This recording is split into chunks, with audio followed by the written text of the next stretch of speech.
વડોદરા શહેરના તરસાલીના યુવકની હત્યા કરનારને ઝડપી પાડતી શહેર ક્રાઇમ બ્રાન્ચ કરી પત્રકાર પરિષદ। Story report by Nikhil ગાયકે, Vadodara.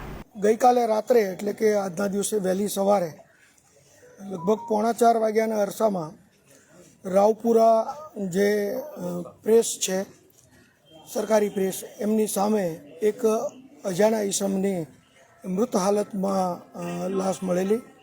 પોલીસને જાણ થતાં તાત્કાલિક પોલીસની ટીમ પહોંચેલી અને આ મરણ જનારની ઓળખ યશ ઠાકુરના નામે થયેલી।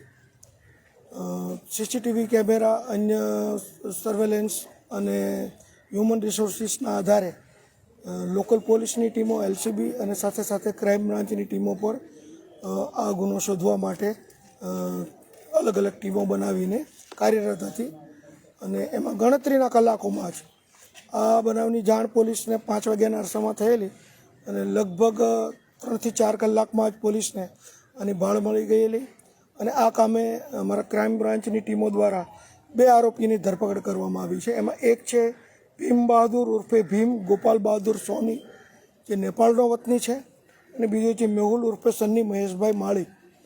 આ બંને આરોપીઓને પૂછપરછ કરતા તેઓએ આમ તો એકબીજાના મિત્રો હતા, તરસાલી મોડી રાત સુધી એ લોકો સાથે હતા અને પછી એક જે જુપિટર મોટરસાઇકલ ઉપર, કે જે જુપિટર મોટરસાઇકલ છે એ આ ભીમ બહાદુરનું હતું। એ લોકો એસએસજી હોસ્પિટલની બહાર ચા પીવા માટે આવેલા, ત્યાં ભીમ બહાદુરના એક ભાઈની ચાની કેટલી છે ત્યાં, અને ત્યાં એ લોકોને અંદર અંદર મજાક કરતા બોલાચાલી થયેલી અને થોડી મારામારી પણ થયેલી અને ત્યાં આ મરણ જનારે એક જુપિટર ઉપર નહીં બેસવાની પણ વાત કરેલી, પણ પછી એને સમજાવીને ફરી વખત બેસાડી અને આ ગુનાવાળી જગ્યા સુધી લાવેલા। ત્યાં ફરી વખત બંને નીચે ઉતરીને મારામારી કરતા આ ભીમ બહાદુરે એને ગળાના ભાગે આંસળીના હાડકા નજીક છરી મારી દીધેલી અને ત્યાં જ એનું મોત નીપજેલું। અને ત્યાર પછી આ બંને જે મહેશ માળી છે, મેહુલ માળી છે, એ અને આ ભીમ બહાદુર બંને જુપિટર લઈને ત્યાંથી નીકળી ગયેલા। આ બંનેની ધરપકડ કરી છે અને આગળની તપાસ જ્યાં રાવપુરાના પીઆઈ શ્રી જાદવ કરી રહ્યા છે, એમને આ બંને આરોપી સોંપવામાં આવશે। આગળની કાર્યવાહી તેઓ કરશે। ભીમ બહાદુરનો કોઈ ગુનાહિત ઇતિહાસ ખરી? જી, આ ભીમ બહાદુર છે, એમને વિરુદ્ધમાં પ્રોહિબિશનના અને મારામારીના લગભગ 8 થી 9 ગુના દાખલ થયેલા છે। અગાઉ એક મકરપુરામાં મર્ડર થયેલું, એમાં પણ તેઓ સગીર હોવાના કારણે વધારે એના ઉપર કાર્યવાહી નહીં થઈ રહેલી, પણ જે તે વખતે પણ એની સગીર હોવાથી ધરપકડ કરવામાં આવેલી અને ત્યાં તે રિમાન્ડ હોમમાં એ 15 થી 20 દિવસ રહેલાની હકીકત મળેલ છે। અને આ પ્રોહિબિશનના ગુના અને સરહદ સંબંધી ગુનાઓને કારણે એની લગભગ 2 વખત પાસા પણ થયેલી અને પાસાના એના વિરુદ્ધમાં અટકાયતી પગલાં પણ લેવામાં આવેલા હતા।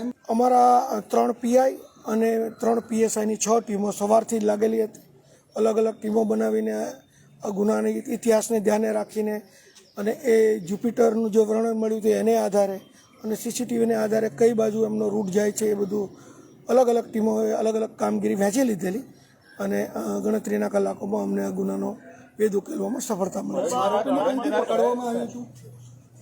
પણ એક બોલ, આરોપીને કઈથી પકડવામાં આવ્યું? આરોપીને તરસાલી બાજુથી જ અમને મળી આવેલા છે।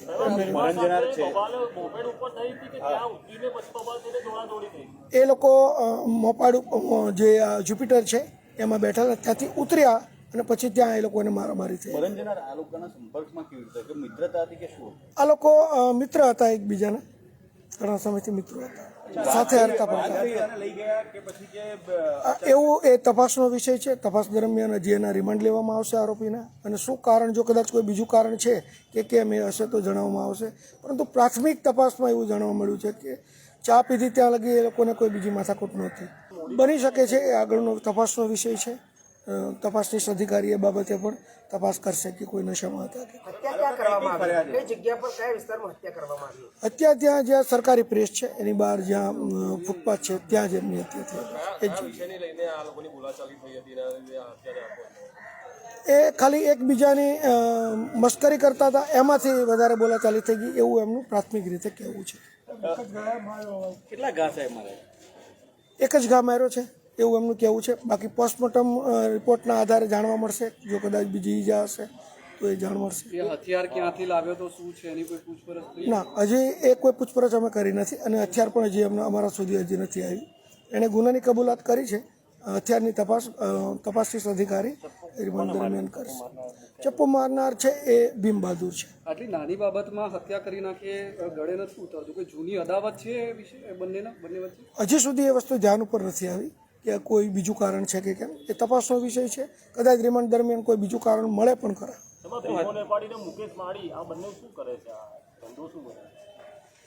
ના, આમ તો આ લોકો એની વિરુદ્ધમાં મેં કીધું ભીમ બહાદુર છે, એના વિરુદ્ધમાં પ્રોહિબિશનના ગુના પણ છે, મારામારીના. એટલે કોઈ સ્પેસિફિક કોઈ ધંધો કરતો નથી. હત્યા કર્યા ક્યાં ભાગ્યા હતા લોકો? ક્યાં ગયા? એ ત્યાં તરસાલી બાજુ જ ગયેલા, જ્યાં રહેવાનું હતું. કેટલા વાગે પકડ્યા આપણે? આપણે લગભગ એ સવારે 8:30-9 સુધીમાં આપણને મળેલી. એ પછી એની ઓળખ એ રિકવરી કરવામાં આવી? ના, હજી સુધી એની રિકવરી થઈ નથી. ચાલો કેવી રીતે ઓળખતા હતા આ બધા એકબીજાને? એકબીજા સાથે મિત્રતારીમાં હતા, કારણ કે એ લોકો સાથે સમી સાંજે જ ભેગા થઈ ગયેલા. તરસાલી સર્કલ પાસે પણ એ મોડે રાત સુધી બેઠેલા અને પછી ચા પીવા માટે સાથે આવેલા. એટલે મિત્રચારી હોય એવું બની શકે. મૃતકનું ફેમિલી બેકગ્રાઉન્ડ? મૃતકના માતા પિતા નથી એવું પ્રાથમિક રીતે જાણવા મળેલું છે. એના માતા છે એ 25 વર્ષ પહેલાં મરણ ગયા છે અને એના પિતા છે એ 2023માં મરણ ગયા છે. એટલે એ એકલો જ રહેતો હતો એવું એમનું તપાસનો વિષય છે, મેં કીધું એમ. કારણ કે હજી હવે એની ધોરણસરની ધરપકડ કરવામાં આવશે. એમના આવતીકાલે રિમાન્ડ માટે રજૂ કરવામાં આવશે અને એ દરમિયાન જો કોઈ બીજા કારણો હશે તો ચોક્કસપણે એ તમને આગળ જણાવવામાં આવશે.